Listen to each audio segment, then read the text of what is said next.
Hello everyone, myself Ghortade Ashwini, lecturer from Pravara Medical Trust, College of Pharmacy, Shevgaon. My subject is Pharmaceutical Chemistry first. Hello friends, आपण मागच्या लेक्चरला पाहिलं होतं. आपण मागच्या लेक्चरला chapter start केला होता radio pharmaceuticals and contrast media. त्याच्यामध्ये आपण नेक्स्ट पॉईंट पाहणार आहोत रेडिओ आयसोटोप्स. रेडिओ आयसोटोप्समध्ये आपण पाहणार आहोत त्याचे डायग्नॉस्टिक ॲप्लिकेशन. तर कशाचे डायग्नॉस्टिक ॲप्लिकेशन आहेत ते पाहणार आहोत आपण. फर्स्ट आहे सोडियम फॉस्फेट.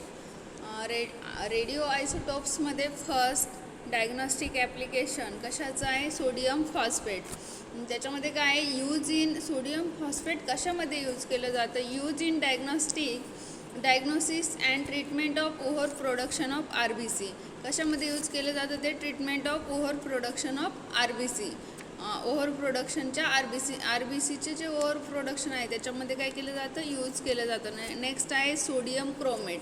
सोडियम क्रोमेट कशामध्ये यूज केलं जातं? Use to measure the total volume of RBC. काय केलं जातं? मेजर टोटल व्हॅल्यूम RBCचे जे मेजर करतात त्याच्यामध्ये काय केलं जातं? सोडियम क्रोमेट यूज केलं जातं. नेक्स्ट आहे सोडियम आयोडाईड. सोडियम आयोडाईड कशामध्ये यूज केलं जातं? Are use for treatment of thyroid toxicity and thyroid अबनॉर्मॅलिटी.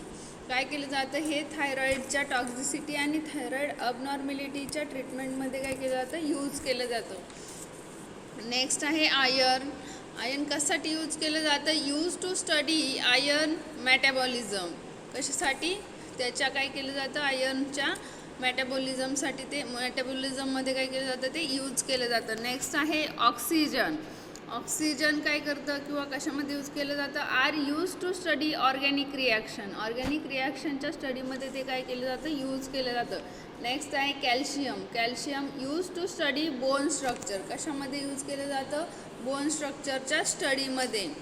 Next आहे कॅल्शियम. कॅल्शियम कशामध्ये यूज केलं जातं? Are use to study reaction mechanism on carbohydrates and fats.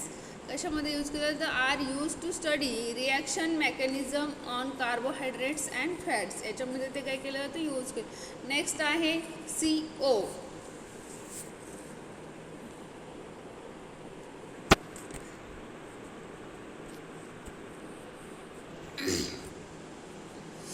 CO60 use for sterilization of disposable syringe and surgical dressing. कशामध्ये use केलं जातं? Disposable syringe and surgical dressing.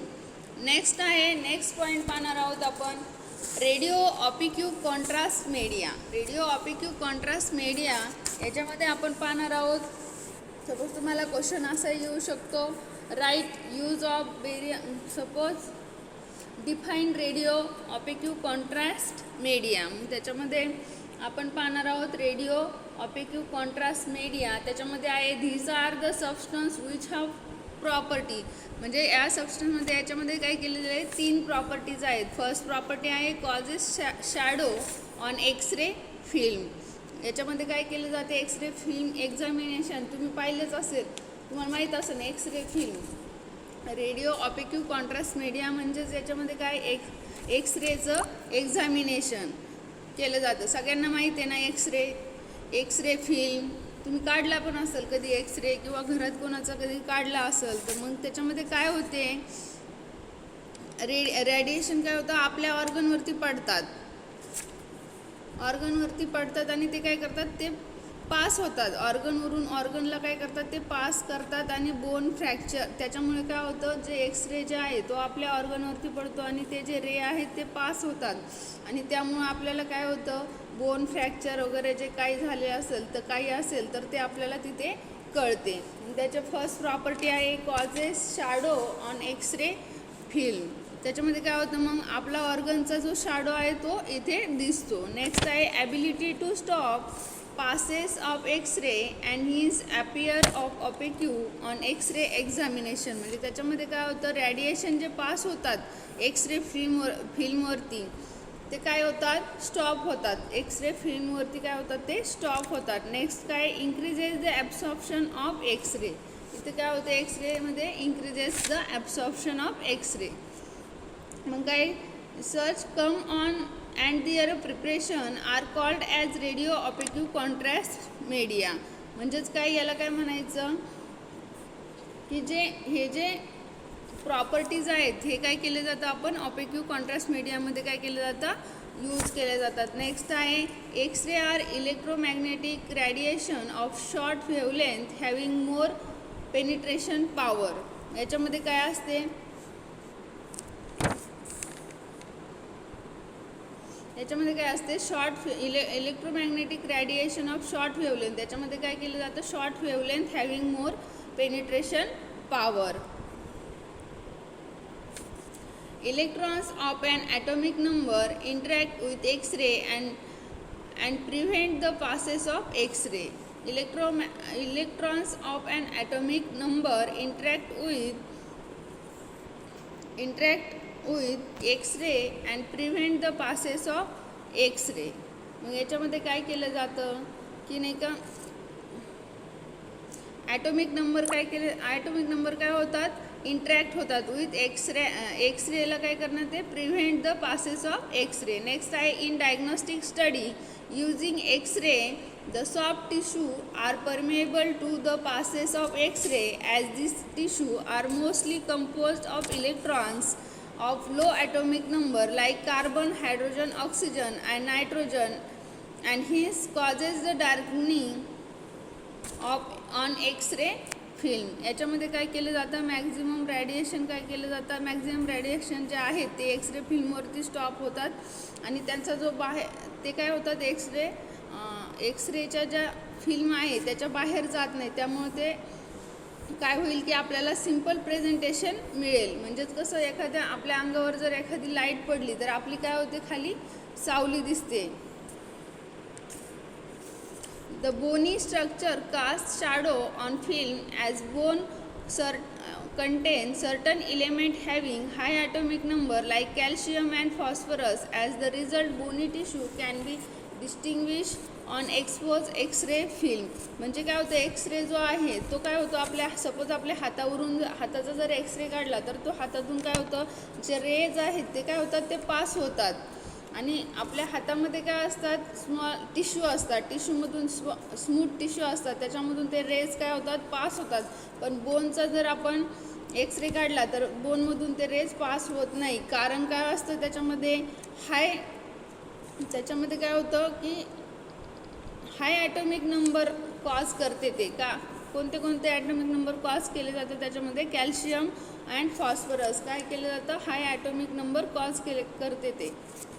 Next आहे, inorganic compound like barium sulphate and same bismuth compound thus are useful as radio of opaque contrast media for diagnostic use. याच्यामध्ये काय केलं जातं, barium sulphate and bismuth compound thus the useful as radiation of opaque contrast media for diagnostic use.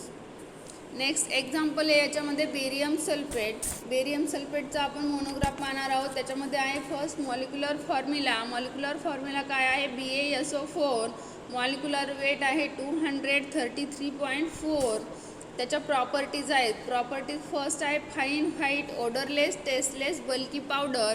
ही कशी आहे, odourless आहे, white odourless powder आहे, tasteless and bulky powder. Next आहे insoluble in water, organic solvent and dilute acid and alkalies. कशामध्ये insoluble असते, insoluble in water and organic solvent. Next आहे soluble in concentrated sulphuric acid. ते कशामध्ये soluble असतं, concentrated sulphuric acid. Next आहे त्याचे use for X-ray examination of alimentary tract. Next use for fluoroscopy study of colon. Next आहे use for gastrointestinal radiotherapy. कशामध्ये use केलं जातं, गॅस्ट्रोइंटेस्टायनल रेडिओग्राफी. नेक्स्ट आहे use for preparation of barium sulphate compound powder. Next आहे use in detection of oesophagus structure. कशासाठी use केलं जातं, detection of oesophagus structure. आणि त्याचा ॲसे आहे बाय ग्रॅव्हिमेट्रिक मेथड. मग ते कसं त्याचा डोस कसा असतो, रूट ऑफ ॲडमिनिस्ट्रेशन ओरली और इनेमा, ते कसं घेतलं जातं, ओरली किंवा इनेमा. नेक्स्ट डोसचं काय आहे, डोसची quantity 200 to 300 gram orally, 400 to 750 gram rectally. Thank you.